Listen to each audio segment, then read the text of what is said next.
Hello बच्चों, नमस्कार। स्वागत है आपका अपने परिवार अंकित एजुकेशन अड्डा पर। आज हम बात करने वाले हैं RRB NTPC, RRB group D और आरपीएफ के कुछ महत्वपूर्ण प्रश्नों के बारे में। इसमें हम बात करेंगे जो रेशियो प्रोपोर्शन से रिलेटेड इंपॉर्टेंट क्वेश्चन हैं, वो आपको हम इस क्वेश्चन में बात करेंगे।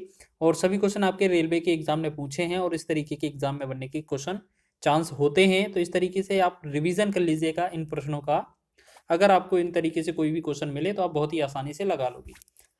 1470 रुपए की राशि अनंत और मोहन के बीच 3:4 के अनुपात में बांटी जाती है। मोहन को कितनी राशि प्राप्त होगी? अच्छा, एक काम करना है, आपको ज्यादा लिखने पर जाना नहीं है, ठीक है। आप इसे मौखिक भी आंसर दे सकते हैं। आपको पता है ना टोटल कितना 1470 की राशि दिया गया है, ठीक है।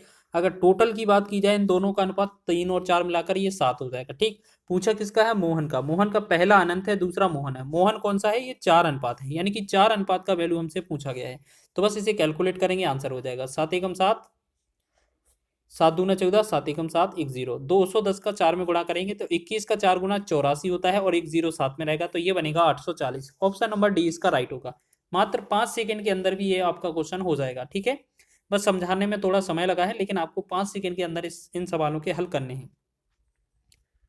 नेक्स्ट क्वेश्चन है, दो संख्याओं का अनुपात 3:2 है। यदि पहली और दूसरी संख्या से मतलब पहली और दूसरी संख्या से क्रमशः 8 और 6 घटाया जाता है तो यह अनुपात 8:5 हो जाता है। तो संख्याएं ज्ञात कीजिए। आपको इसका याद रखना, बहुत ही अच्छा क्वेश्चन है। आपको जो मान कर चलना है, जो 3 नहीं 3x और 2x ये संख्या है। मान लेते हैं ये जो 3x और 2x संख्याएं हैं पहले वाली, ठीक है, प्रारंभिक। बोला गया है इनमें से क्रमशः 8 और 6 घटाया गया है। यहाँ पर पहले में 8 घटा दिया जाए, दूसरे में से 6 घटा दिया जाए, तो इनका जो अनुपात है वो 5/6 हो जाता है, ठीक है। समझ रहे हैं ना? तो बस इसको क्रॉस गुणा करना है हमें, ठीक है। इसमें क्रॉस गुणा करेंगे तो यहाँ पर हम 8 दूना 16x कर देंगे और 8 छंग 48 हो जाएगा। यहाँ पर 5 दिया 15x हो जाएगा और 5 अट्ठे 40 हो जाएगा, ठीक। हम 15 को इसके पास और इसको इसके पास ले जाएंगे तो x का जो वैल्यू आएगा वो कितना? 8 आ जाएगा, ठीक। अब हमारे पास संख्याएं जो थी पहली 8 3x थी, पहली संख्या जो थी वो 3x थी। इनका मतलब है 3 में 8 का गुणा कर देना है, तो 3 24 हो जाएगा। इसका मतलब क्या है? 3 गुणे में 8, तो ये बनेगा हमारा 24, जो कि आपका पहला ही जो बी ऑप्शन दिख रहा है उसमें आंसर हो जाएगा। आप वैसे सभी भी निकाल सकते हैं। 2x का मान निकालें तो आपको पता है 2 इंटू में 8 हो जाएगा, तो ये कितना? 16 हो जाएगा, ठीक। आंसर तो हमारा 24 16 होगा। ये तो आपने बना लिया, बेसिक है। अगर आप इसे कम कम समय में करना चाहते हैं तो आपका आंसर आ जाएगा। कैसे? आपको विकल्प के माध्यम से। मान लेते हैं आपने ये 24 वाला विकल्प ही चुना, ठीक है। 24 वाले में क्वेश्चन में बोला गया है एक में से 8 एक में से 6 घटा दिया जाए। अगर 24 में से 8 घटा देंगे तो ये बनेगा हमारा 16, और दूसरे वाले में से 6 घटा दिया जाए तो ये 16 में से 10 चला जाएगा, 6 चला जाएगा, तो ये बनेगा बचेगा 10।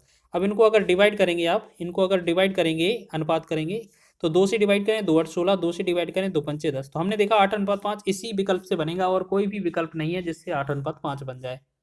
तो इसका आंसर क्या हो जाएगा? हमारा यही आंसर हो जाएगा। अब आगे बढ़े नेक्स्ट क्वेश्चन की ओर। अगला क्वेश्चन बहुत ही अच्छा है। यदि 3x प्लस 2y अनुपात 3x माइनस 2y बराबर दिया है 5:3, तो x अनुपात y का मान क्या होगा? देखिएगा, बहुत ही अच्छा क्वेश्चन है, आपको ऐसे समझना है। चलिए यहाँ पर क्या करना है आपको? 3x प्लस 2y बटा में 3x माइनस का 2y बराबर दिया है 5:3। इसका मतलब 5/3। इसको क्रॉस गुणा करेंगे आप इस तरीके से, तो यहाँ 5 दिया 15x नीचे बनेगा, 5 दूना 10y बन जाएगा, ठीक। और यहाँ 3 तिरका 9x बनेगा और प्लस का 3 दूना 6y बनेगा। हमने देखा 15 के पास 9x को ले जाएंगे तो ये बनेगा 6x, और 10 को इसके पास ले जाएंगे तो 10 और 6 16, 16y। तो हमने क्या देखा यहाँ पर? 6x बराबर 16y बना है। इसका मतलब क्या है हमारा? कि इसके x के नीचे इसके y को ले आएं, ठीक, और 16 के नीचे इसके 6 को ले जाएं। तो आंसर तो यही होगा, बस इसे डिवाइड करना होगा। 2 से 2 8 16 और 2 से 2 तिया 6, ठीक है, 2 तिया 6। तो हमने देखा इसमें x बटा y का जो वैल्यू आया वो आ गया हमारा 8/3। इसका मतलब है 8:3। डी विकल्प आपका राइट हो जाएगा। तो इसी तरीके से हम सभी क्वेश्चनों को कर रहे हैं, एग्जाम में बन सकते हैं। यदि a अनुपात b बराबर 3:5, c अनुपात b बराबर 3:2, c अनुपात d बराबर 5:6, तो a अनुपात d ज्ञात कीजिए। यह क्वेश्चन अधिकतर बच्चे गलत कर लेंगे, क्योंकि क्वेश्चन में थोड़ा अजीब सा क्वेश्चन बदलाव किया गया है, थोड़ा सा। इस थोड़े से बदलाव के कारण ही क्वेश्चन का जो आंसर है वो बदल जाएगा, ठीक है। तो आपको क्या याद रखना है? आपको पहले कुछ याद रखना है। ए अनुपात बी बराबर कितना है? 3:5। आपको ए अनुपात बी बराबर लिख लेना है 3:5। फिर आपको कितना है? सी अनुपात बी लिखा है ना, तो सी अनुपात बी नहीं करना। बस ये चीज़ गलती कर लेंगे बहुत सारे बच्चे, अगर सी अनुपात बी को ऐसे ही डायरेक्ट लिख दिया तो गलत हो जाएगा। इसे सी अनुपात बी बराबर है 3:2। अगर हम इसे बी अनुपात सी लिखना चाहें तो इसे हम 2:3 लिख सकते हैं कि नहीं? क्यों? क्योंकि पलट दिया है हमने, तो इनके मान को पलट देंगे बस। सी अनुपात डी का मान कितना है? सी अनुपात डी का मान है हमारा 5:6। बस अगर आपको इस तरीके से वैल्यू निकालना हो इसके चारों में अनुपात, ए अनुपात बी अनुपात सी अनुपात और डी, तो हमें क्या करना है? ए अनुपात बी में जो वैल्यू दिया है वो 3:5 है, ठीक। दूसरा आपका बी अनुपात सी में आपका 2:3 दिया है, तो यहाँ पर 2 और 3 लिखेंगे।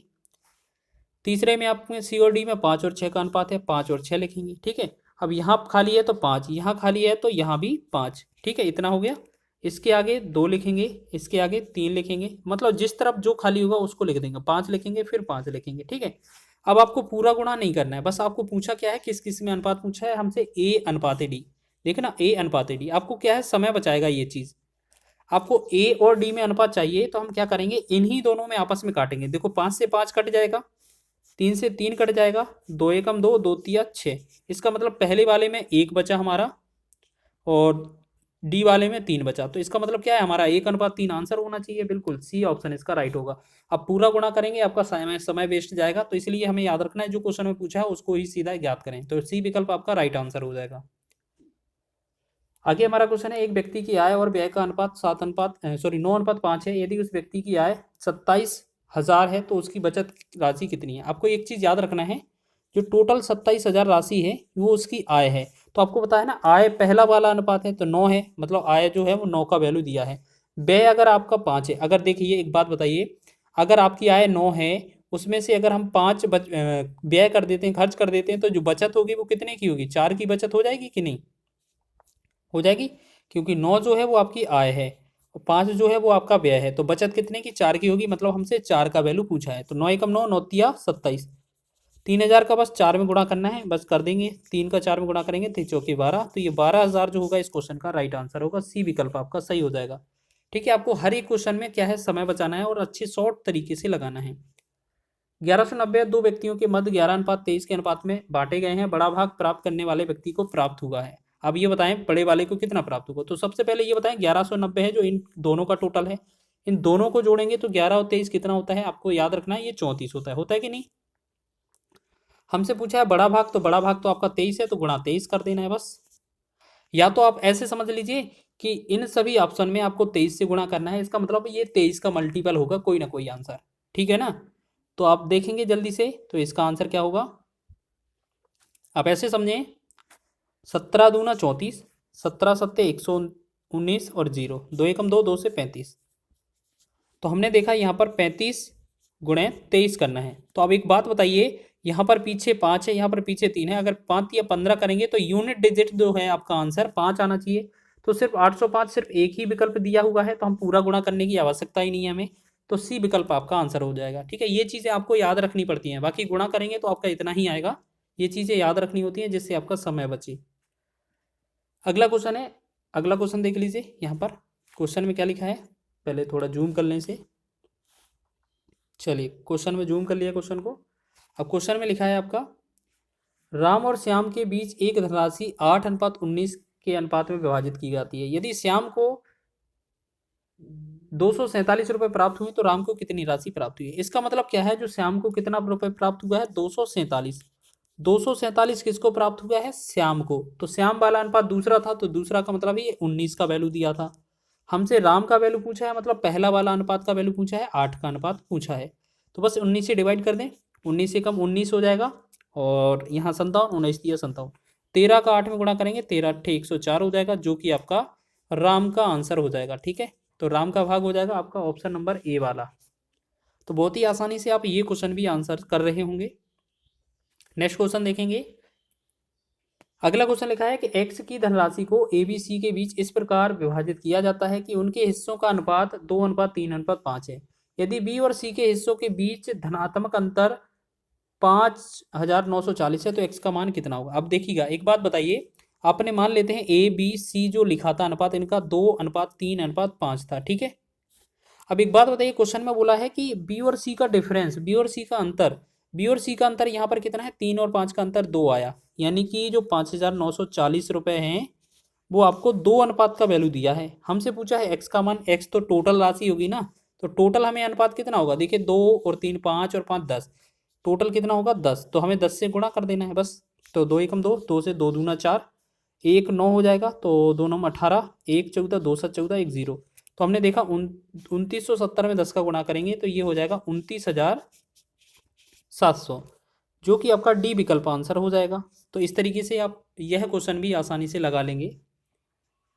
नेक्स्ट क्वेश्चन की बात करें, दो संख्याओं का अनुपात 2:3 है, दोनों संख्याओं में 4 जोड़ने पर अनुपात 7:10 हो जाता है, तो दोनों संख्याओं के बीच अंतर कितना होगा। देखिएगा क्वेश्चन में जैसे बात करेंगे हम, 2:3 है संख्या, तो यहाँ पर पहली 2x हो जाएगी, दूसरी 3x हो जाएगी। बोला गया है दोनों में 4 जोड़ दें, हमने पहले और दूसरे में दोनों में 4 जोड़ दिया, तो इनका 7:10 हो गया, ठीक। अब तिरिया गुणा करेंगे तो 10 दूना 20 और 7 तिया 21, तो हम करेंगे 7 तिया 21x, ठीक है, और 7 चौके 28, और यहाँ करेंगे हम तो 10 दूना 20 और 10 चौके 40। इसका मतलब क्या है, 21 को 20 और 21 का डिफरेंस x आएगा, और 28 और 40 का डिफरेंस कितना आएगा, 12, 12 ही तो आएगा ना।